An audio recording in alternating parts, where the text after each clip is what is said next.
This business isn't about being perfect. It isn't about doing the same thing everyone else is doing. It's about remembering me. Remember me. Set you apart. Set yourself apart. Remember me. And so I always like to sit down with husbands and wives. How long you guys been married? Well, you know, 54 years in October.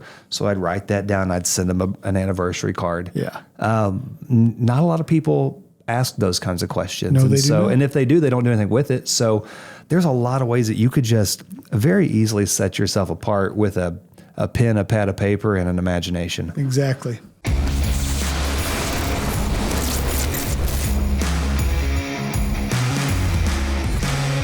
Ladies and gentlemen, welcome back to the Medicare Sales Playbook. I'm your host, Dallas Keithley, and joined today, as always, by our co-host, Mr. Medicare, Matt Smith. Good to have you back, buddy. Thanks, Dallas. Enjoy to be back. You got it. I want to jump right in today. Let's do it. Because we got a lot to cover. Let's do it. It's a very important topic. Let me ask you a rhetorical question, but I'd like you to answer. Okay. Is it less expensive to gain a new client or to keep a client? Keep a client. Keep a client every time. Why do you say that, though? Well, it's just, sorry, I didn't know if you were going to keep going there. No.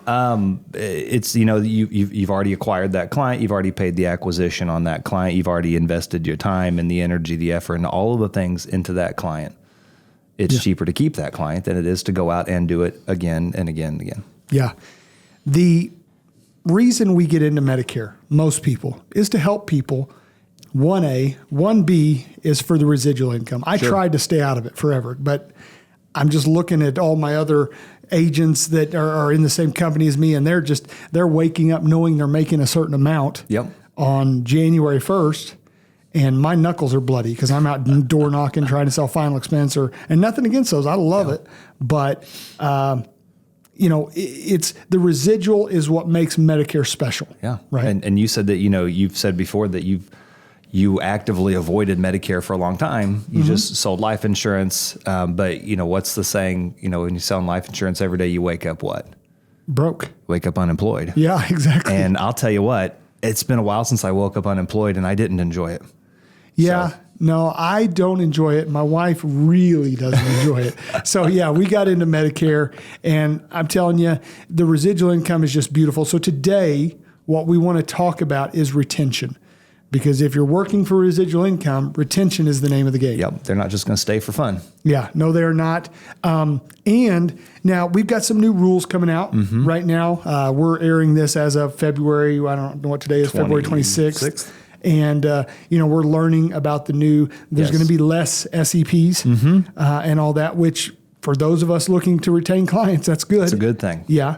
But there still are ways that your client can be moved if there is an SEP or something like that. Man, when's the last time you stayed home on a weekday, sick or something like that, and watched weekday TV? I love me some good weekday TV. Stayed I'm not home gonna lie. and watched. Man, it's been a long time since I've watched weekday TV. Like some Gunsmoke, and then you get in. In the morning you got The Price is Right. Dallas, that's been a minute. See, I stay home all the time. Now, it's been a minute. I've watched all of them, but it's been a minute. But you know what you see. Yes. Every time you turn on Gunsmoke, every time you turn on Andy Griffith, commercials for MAPDs. Yeah. Yeah. We want to make sure you're getting all the benefits. Yes. So your clients are just being bombarded. Yes. Every day. Every day. With, you need to make sure you're on the right plan. Are you getting the grocery card? Are you getting this? Are you getting that? So we need, as agents, to make sure that our clients know us, okay? So we want to go over some rules of retention or how to retain your clients. Number one, begin at the intro, okay? What I mean by that is when you go in, the minute you walk up to the house or the minute you even park your car, I love Roger Short over at Life Insurance Academy podcast. We listen to a lot of their stuff. And he talks about the warm-up starts when you pull up in the driveway.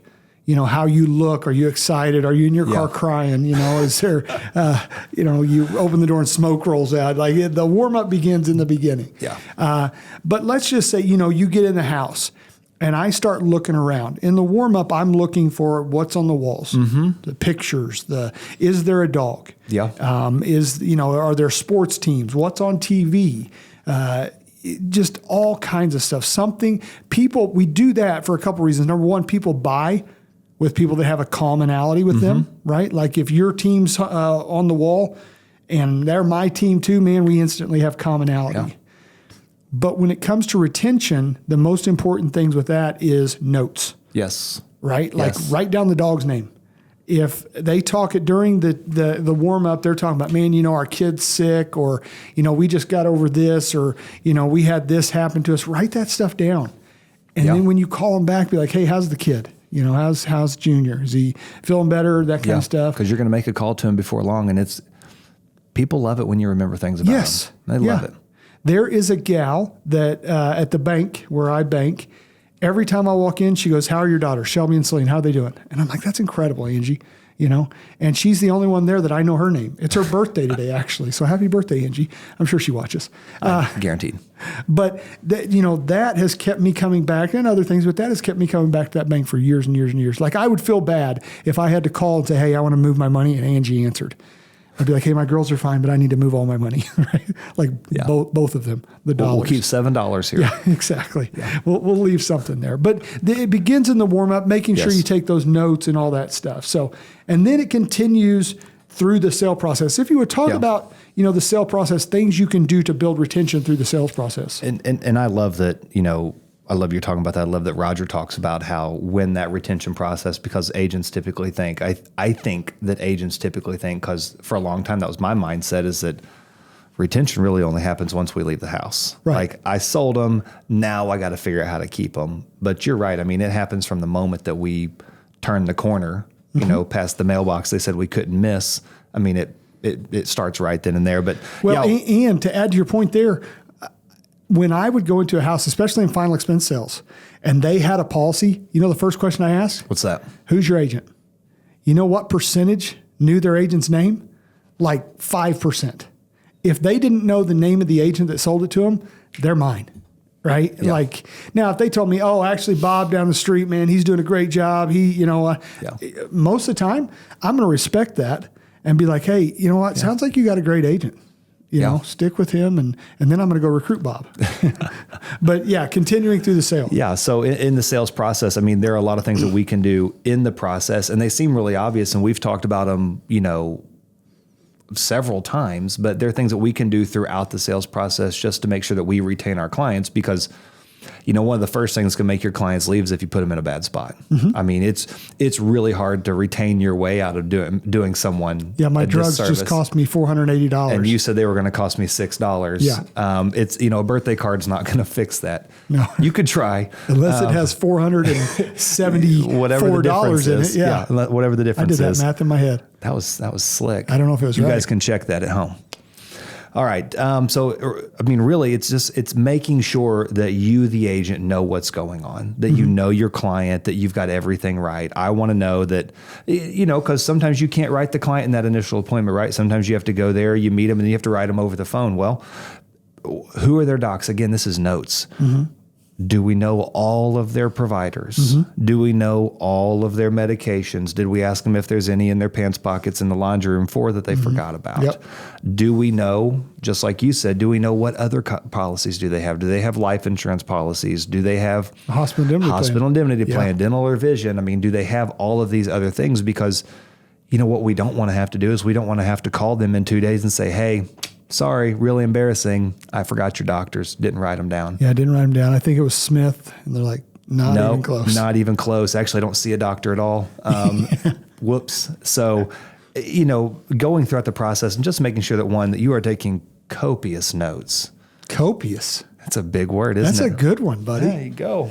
All right. I think you used it correctly too. Thanks for watching, everybody.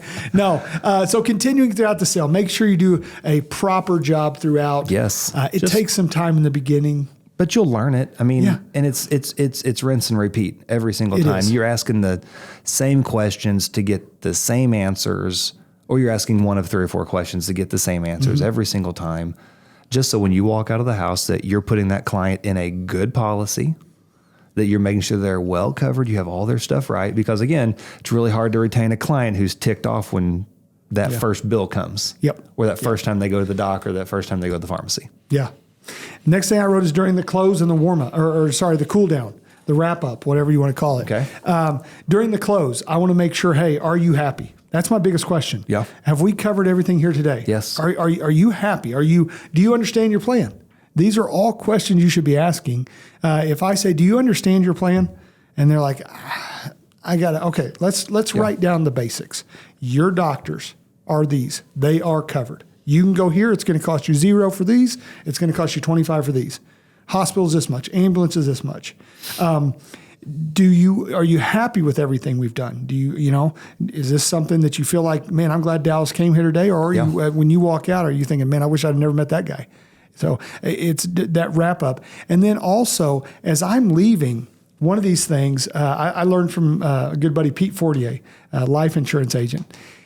He really does a great job wrapping up in that he tells them, look, you are going to get phone calls. Mm-hmm. You are going to watch TV and see some celebrity say something great about some plan. Yes. You are going to have an agent call you. You're going to have your nephew or the deacon at church get into insurance and say, hey, can I visit you? Like there's going to be a lot of people come and say, hey, can I look at your plan? If you find something better, or if there's something that you are interested in, like if they come across and say, hey, this one has a grocery card or this one has this or that, please call me. Yeah. Right? And I'm going to give you this magnet, stick it on your fridge. Love that. Please call me. And I service most plans. If I don't, I'll tell you. And if, you know what? Most of the time, I've got you in the right plan because I did the homework. Mm-hmm. But if there's something better out there I'll come back out and I'll write the app myself. Sure. So just doing that great job of closing and just training your clients, call me. Don't call the carrier. Yes. Don't call your doctor with the billing problem. Call me. Don't call the guy on TV. Don't call the guy on TV. Don't tell I'm the your guy boy. who calls you. Yeah. Yeah, I'm your boy, Blue. I'm your boy. So during the close up, and then we talk about customer service. Yeah. How can we use customer service to retain our clients? Sure. So, I mean, your customer service, that retention is that's going to keep going from obviously the sale. Like, you're going to start it right as you're walking out the door. Slapping. I love when people use magnets. Mm-hmm. Like, I love it. You talk about my in-laws a lot. So, like, if you look at my in-laws' fridge, their agent has slapped like 10 magnets on their fridge. Every time she's there. One of your agents, One right? of our agents. Okay, yes, good. One of our good. agents, okay. yeah. No, I took all the old guys' agents down. No, yeah, one of our agents, here in the house, she slaps one on theirs every time that she goes over there. And so it's just littered with her calendars and her contact info, which is really cool. Yeah. So, as you're walking out of the house, have yourself a magnet, slap it on their fridge, slap it on their metal door, whatever it is, just something. Slap somebody. Slap it somewhere that it'll stick. I like it. And if you don't have a magnet, use tape and it'll stick anywhere you want. The world is your oyster. After that, as soon as you get to the house, thank you card. Yes. Right? Don't give any downtime. Go to the house, go to the office, wherever you're going, sit down, tell them thank you for your business. Yeah. When's the last time you got a handwritten card? Like a thank you card? Yeah. The last thank you card, I got one at Christmas time from an agent. Really? Yep. Before that, I have no idea. For me, I was in Supplement Superstore, obviously picking something up for somebody else, right? Yeah. But Ian wrote me a handwritten card.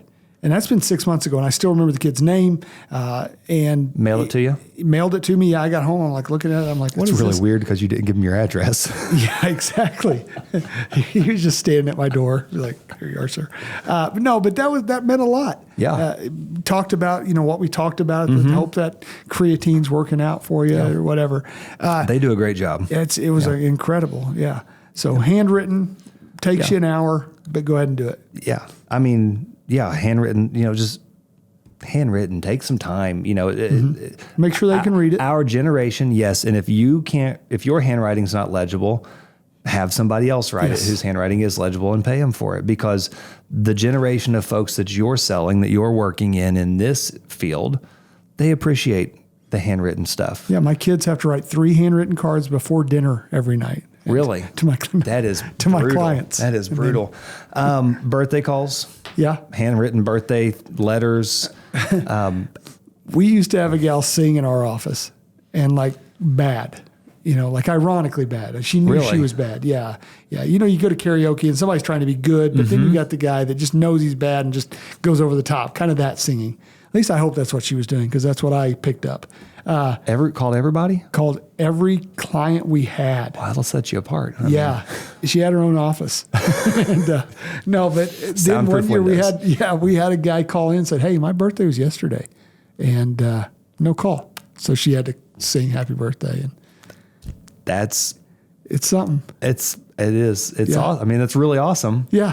But it is. It's unique. He remembered. But this business isn't about being perfect. It isn't about doing the same thing everyone else is doing. It's about remembering me. Remember me. Set you apart. Set yourself apart. Remember me. And so, hey, listen. If you've been wanting to get into the music industry, call and sing happy birthday.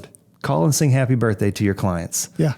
There's a lot of clips on YouTube about bad singers too, so you can get famous one way or the other. One way or the other, people remember you. When you're sitting down with your clients, another thing, we talk about taking notes. I always like to sit down with husbands and wives. How long have you guys been married? Well, 54 years in October. So I'd write that down. I'd send them an anniversary card. Yeah. Not a lot of people ask those kinds of questions. No, they do not. And if they do, they don't do anything with it. So there's a lot of ways that you could just very easily set yourself apart with a pen, a pad of paper, and an imagination. Exactly. So let's move on now. Okay. We've got to then touch them throughout the year. We talked about birthday cards and stuff like that, but OEP and AEP. Now, of course, OEP, now every agent's gonna be like, well, yeah, I call my clients during OEP. Of course. But what does that entail? One, I'll start out this, and then I want you to talk about actually what you do during OEP, AEP.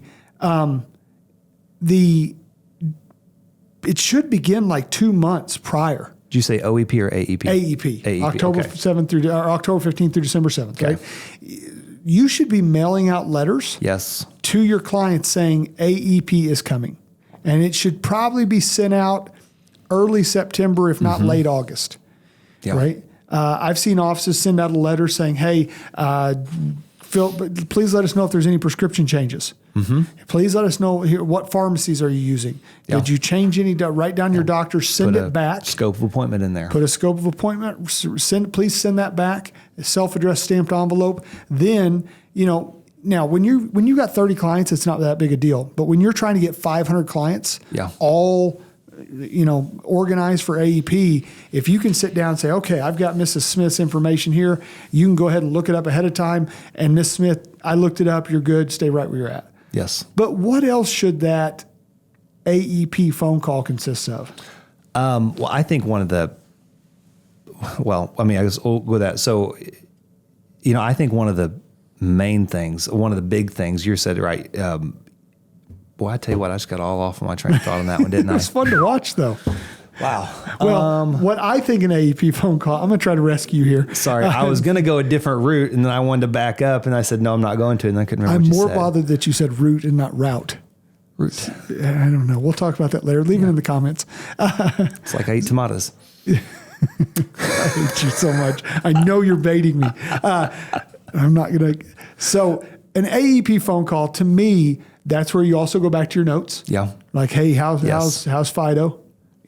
Everybody good, and you go back to the notes and let them know, because one, they're getting 50,000 phone calls right now. Yes. Hopefully you've saved your number in their phone, taking a selfie or whatever. I've seen agents do that. They're taking the selfie and then putting their name. Hey, this is the insurance person. Call me for this.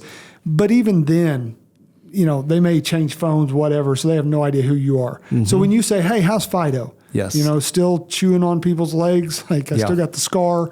It reminds them of who you are. It does. It does. Yeah. So, and I know you got to be quick. You do. During AEP. Yeah. But just that little information. Yeah. And things that are going to speed that up. Again, it's going to be those extensive notes that you've taken in your meetings before, where you're right. You talked about the dog and the kids, but also I know who all your docs are. I've got your list of medications. We don't have to go back through all those. That's just a sense of comfort that your clients get whenever you reach out to them during AEP, is that this guy knows me. This is our person. Something else that during AEP that an agent can think about in terms of retention is an assistant. You just mentioned right there, having to send out that to 500 people, having an assistant to make sure that, because if your clients are constantly calling your phone number and you're the only one answering it, and you have 500 clients and you're trying to service every one of those, you're going to lose clients without doubt. For sure. You are going to lose clients. Yeah. So having an assistant, maybe you work with an agency that has a front office staff that you can use, but whatever that looks like, making sure that you have a good way of answering the phone during AEP while you're trying to service your clients is a huge way to retain. Yes. We've got, in our office, we have ladies that answer the phone, and our clients like them more than they like us as agents, right? They're like, hey, well, I want to talk to Leslie. I want to talk to Michaela, right? So, that's very, very, very good point. Now, OEP, following up during OEP. The reason we do OEP, AEP, SEP, they're going to get called. They need to hear from me at least once. Of course. I would say OEP is especially important if you wrote them a new plan during AEP. Yes. So what's that conversation like? That OEP conversation, and when would you, like, just out of curiosity, like when would you? OEP is January through March. I would say early February. I would be an early to Valentine's Day kind of time. Yeah. Just because I want to see if they've gone to their doctor yet. Yes. Yeah. Because in January, a lot of them, they've not gone yet, and they don't know that they don't know what they don't know. They don't know if they don't like it. But that call is going to be pretty simple. Just checking in with them. Hey, how are you? How's everything going in your house? I always follow up. How are the holidays for you guys? And then just, have you had an opportunity to use your plan? Have you gone to the doctor? Have you gone to the pharmacy? Yeah. How have things gone used your for you? over-the-counter card. And the beauty of doing it then in February is that I still have February and March. In the event that they're upset about something, they're going to know fast. Yeah. I still have February and March to move them to a better fit for them for OEP. Exactly. So the OEP call is important because, of course, they can move one time during that. A couple things that I thought of while we were talking here. Okay. Social media. Sure. Use your social media for retention. What I mean by that is, one, I carry on my phone, I use Popple. There's all different kinds of apps that you can use for a digital business card. It connects all of them to my social media. Ask them to go in and leave you a review. Take a picture with them when you're writing the app and put that on, welcome to the family, Mr. and Mrs. Smith, or whatever. Yes. And put that on social media. I'm a big believer in do it on your personal social media. You don't have to segment your life into business and personal. This is your life, right? So go in, make sure they're following you on Facebook, Instagram, whatever social media you're using. But then also let them know, hey, when you go on a trip or you do something cool, I want you to tag me on your social media, and I want to know about it. I want to see the pictures of your going to Arizona or whatever. So social media. And another thing I said was client appreciation dinners. Love that. Our agents do a lot with client appreciation dinners, and a lot of business comes from, we were talking to Hunter and Sam Peretz, Hunter Powell and Sam Peretz, Senior Benefit Solutions. Those guys, that is their sole, not their sole, but their main source of income comes from that client appreciation dinner. And what they say last time they spent $15K on it? I don't remember what they spent, but it was a lot. I mean, it was a packed house. Yeah, packed house. Like, his big concern is, where are we going to have this next year? And they're in Kansas City. Yeah. And but they spent $15K. But he called me, like, he did that right before AEP to get ready for AEP. He called me like October 19th and said, Dallas, we've already made our $15K back. Yeah. Annuities and cross-selling and all that stuff. We've made it. Yeah. Right. So a client appreciation dinner, think about it. The guy that sold me my car, I gave him a lot of money. He hasn't taken me to dinner, right? We bought our car and we got a box of cookies. Did you? We did. Well, let's talk about that afterwards, because I didn't get anything. I get an email saying, hey, come bring it in for service. If you'll buy my car, I'll give you a box of cookies. Really? Yeah. Okay. Let me think through that. I get a magnet with your face on it 100%. too. I like it. I'm in. But these are just some ways that you can retain your clients. Yeah. Like we said, retention is the key when it comes to Medicare, because you want that mailbox money. Yes. I would love to hear from our agents. How are you? Because I know there's a lot of things that we're missing. Oh, sure.